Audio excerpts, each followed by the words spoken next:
Leave your comments on the Ask Reddit sub, and I'll read your answers on the next episode of LWIAR. What do you know is true without evidence? What are you certain of, right down to your bones, without proof? There's a travel agency that's been around in my town for as long as I can remember. I wholeheartedly believe it's a front for the mob. I feel this way about mattress stores. I have a mattress store in my town that is open for 3 hours on Saturdays. And that's it. Mirrored windows, so you can't look in. I'm quite sure they're a front for something. Okay, what the frick? I also have a huge mattress store right on a very busy downtown street with no parking or loading bay. Never seen a single person inside. One time I tried going in out of curiosity and the doors were locked at noon on a weekday. I have literally overheard people walking by it and remarking that it must be a front for something. Lol.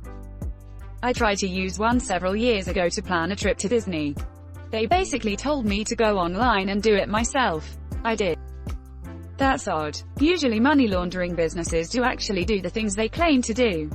They just hide dirty money within the books of their legitimate activities. It's going to be pretty obvious that it's a front if they never actually sell a holiday. They probably legitimately saw no benefit to their participation. Travel agencies string multiple trips, events together for you these days.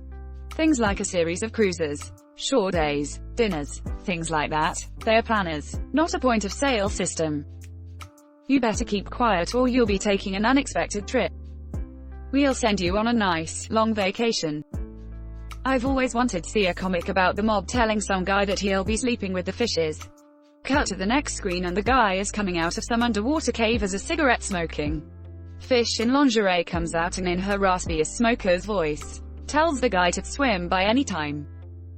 Do you write cutaways for Family Guy? Edit. OMG, I got silver for this comment. Is this what accomplishment feels like? Edit. The Ignite Award. I didn't even know that's a thing. I'd look it up, but Ghost of Tsushima is too addicting. I appreciate it though. Edit. For editing. He is a manatee. I'm quietly convinced I made a best-selling mystery novelist change the way he writes because I criticized him on Reddit. The novelist in question is Chris Carter. The books are the Robert Hunter series. Yes, the guy who has built a career on looking for serial killers is named Hunter. He works for the LAPD's ultra-violent crime unit. It's not a series that's overburdened by subtlety, is what I'm saying. They are as schlocky a bunch of thrillers as you could ever hope to find. But for some reason I can't get enough of them. Despite the fact that they're very much not great, they lean pretty damn heavy on ridiculous tropes. And I've never seen a more Mary Sue lead than I have in this series. But the biggest complaint I have with him is that the same line appears almost literally word for word in the first 9 books. I made a comment about it on Reddit on our books thread about your favorite terrible authors. And I went back through all of the books published so far just to prove my point. The Crucifix Killer. The famous line doesn't actually appear in this book as far as I could find. But Hunter does drink scotch near constantly as the defining trait of his character. Across the room a stylish glass bar looked totally out of place. It was the only piece of furniture Hunter had purchased brand new and from a trendy shop. It held several bottles of Hunter's biggest passion, single malt Scotch whiskey. The bottles were arranged in a peculiar way that only he understood. And so it begins. The Executioner. Single malt Scotch whiskey was Hunter's biggest passion. But unlike most people, he knew how to appreciate it instead of simply getting drunk on it. Note that in this one and the next Carter doesn't even use the Scottish spelling, whiskey, rather than whiskey, despite the fact that this is literally Hunter's only character trait. The Night Stalker. Hunter's biggest passion was single malt Scotch whiskey. But unlike most, he knew how to appreciate its flavor and quality instead of simply getting drunk on it. The Death Sculptor. Hunter sat at the bar and ordered a double dose of 12-year-old Glendronach with 2 cubes of ice. Single malt Scotch whiskey was his biggest passion. And though he had overdone it a few times, he knew how to appreciate its flavor and quality instead of simply getting drunk on it. The Hunter. Hunter's father had a passion for single malt Scotch whiskey. A passion that, frankly, Hunter had never understood. He found whiskey, any type of whiskey, way too overwhelming for his palate. I actually quite like this one. It's a prequel novella, so this one is a nice little meta throwback. It gets a pass from me. One by one, Hunter would never consider himself an expert, but he knew how to appreciate the flavor and robustness of single malts. Instead of simply getting hammered on them, though, sometimes, getting hammered worked just fine. This is also the first appearance of the "but sometimes getting drunk works just fine. Am I right?" addendum. It's nice to see Carter branching out a little, but after this he never looks back. An evil mind. Single malt Scotch whiskey was Hunter's biggest passion. Unlike so many, he knew how to appreciate its palate instead of just getting drunk on it. Though sometimes getting drunk worked just fine. I am death. Back in the living room, wrapped in a white towel, Hunter switched on a floor lamp and dimmed its intensity to medium. That done, he approached his drinks cabinet, which was small but held an impressive collection of single malt Scotch whiskey, which was probably his biggest passion. Though he had overdone it a few times, Hunter sure knew how to appreciate the flavor and quality of a good single malt. Instead of simply getting drunk on it, the caller, Hunter's biggest passion was single malt Scotch whiskey. Back in his apartment, tucked in a corner of his living room, an old-fashioned drinks cabinet held a small but impressive collection of single malts that would probably satisfy the palate of most connoisseurs. Hunter would never consider himself an expert on whiskey, but, unlike so many, he at least knew how to appreciate its flavor and quality. Instead of simply getting drunk on it, though sometimes getting drunk worked just fine, the caller also gets double points for helpfully informing us that women just don't get the subtle nuances of Scotch. Hunter tried not to frown at her again, but he was sincerely intrigued. Women in general weren't very fond of Scotch whiskey, which wasn't at all surprising. Whiskey was undoubtedly an acquired taste, one that at first would certainly overpower anyone's palate and knock the air out of their lungs in the process. Hunter knew that only too well. The trick was to persist, to keep trying, to keep sipping it until one day it finally made sense. Women usually weren't that patient with drinks. They either liked it at first sip or they didn't. This, by the by, is how we know that the woman in question is trustworthy. Because reasons. Gallery of the Dead. Back in his apartment, Hunter had a small but impressive collection of Scotch that would probably satisfy the palate of most connoisseurs. He would never consider himself an expert, but unlike so many of his friends, who also claimed to enjoy single malt Scotch whiskey, he knew how to appreciate the flavors and robustness of the malts. Instead of simply getting drunk on them, though sometimes getting drunk worked just fine. That post was made in January of 2019. In April, his book Hunting Evil came out, and the line was nowhere to be seen. I didn't think much of it until his new book, Written in Blood, came out a few days ago, and also didn't have the line in it. This comment is also one of the top answers if you Google his name and the book series via Reddit. Exactly what you'd do if you were looking to see if people on the internet were talking about your books. I also can't find any evidence of anyone else pointing this out in a review or such like. So yeah, in short, 3 months after I made that comment, he broke the habit of a decade of writing and finally decided that after 9 stories that used this as a crutch for Hunter's personality, it was too much. I know you're reading this, Chris. I know. I called out the Expanse authors about repeated phrases in the subreddit and one of them sarcastically responded, interested to see if Amos still has an amiable smile in the next book. www.reddit.com. That's bonkers, I love it. I scrolled really far to find an actually good reply to this thread. Nice. I bet he at least appreciates that you're still a devoted fan. After he saw your post he probably thought continuing to write that same line would be engaging in some whiskey business. Edit. Obligatory thank you for gold. Kind stranger.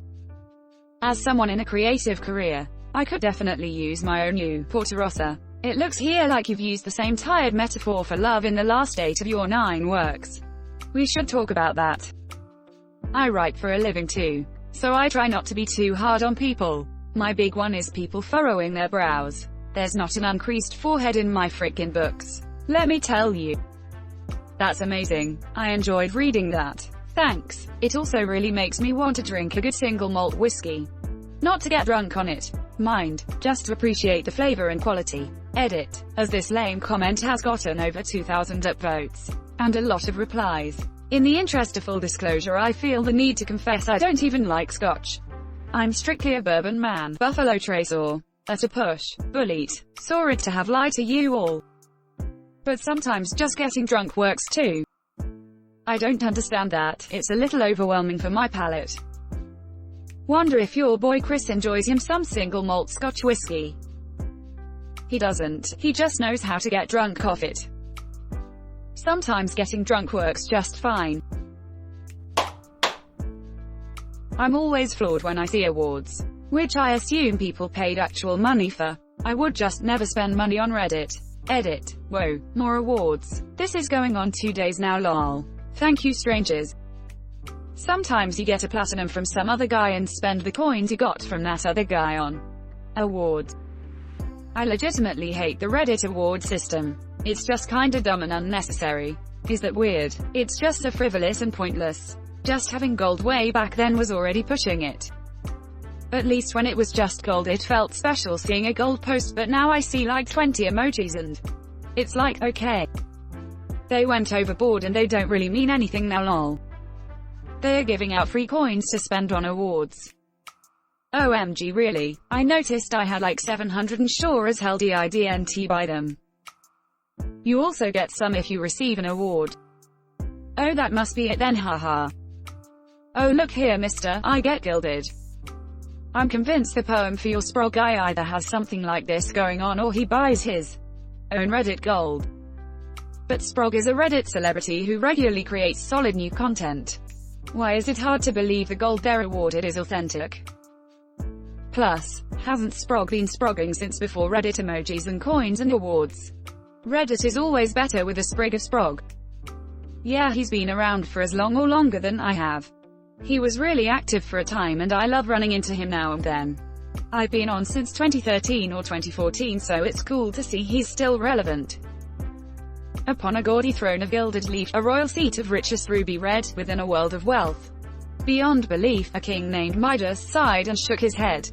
Beneath a mountain made in Middle-earth, before the finest treasures there possessed, surrounded by the boundless fount of worth, a dragon woke and glanced around. Depressed, the royal sulked and sadly shivered cold. The dragon roared a flash of fire and fog, and each bemoaned their cherished stores of gold, for not a one had half as much as Sprog.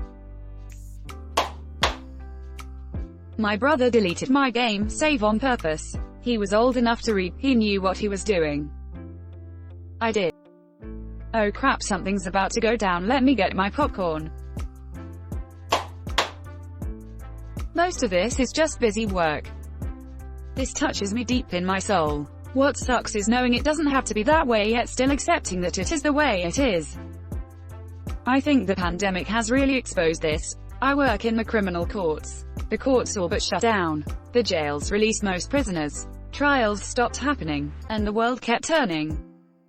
Currently sitting here taking help desk calls. Can confirm, there is no meaning to this. Cheers, I'll drink to that bro. To help the next generation out. Being born in a world with running water, power lines, fast food, and fast travel, it's hard to not appreciate humans for doing everything. Don't forget about the current humans maintaining it. The average middle-class person of today has luxuries and a standard of living that far surpasses that of kings and queens from centuries ago. There was a study a while back, can't remember by who, but they were trying to figure out whether it would be better to be John Rockefeller, the richest man in the world, in 1890 or a lower middle-class American today. And the answer was unequivocally a lower middle-class American today. Rockefeller has a child that died from a disease. Tuberculosis maybe. That wouldn't even be a concern today. Add to that the technology that we take for granted like refrigeration, air conditioning, coast-to-coast travel in 6 hours, television, internet etc. We have so many reasons to be thankful to past humans, and I think that's something a lot of people don't appreciate. And to think all this technology only began to flourish in the past 100 years or so, compared to the thousands of years if not more of human history. We are lucky that we are born in this day and age. About 7% of the humans who've ever been born are alive today. So our luck was winning a 1 in 14 lottery. The Truman Show was made to make me think the entire world watching my every move was a ridiculous notion. But I know better. I remember watching the episode where you watched that movie. Thanks for watching LWIAR, the best of recent r/AskReddit submissions and comments. If you like this video, check out LWIAR too, and don't forget to like and subscribe.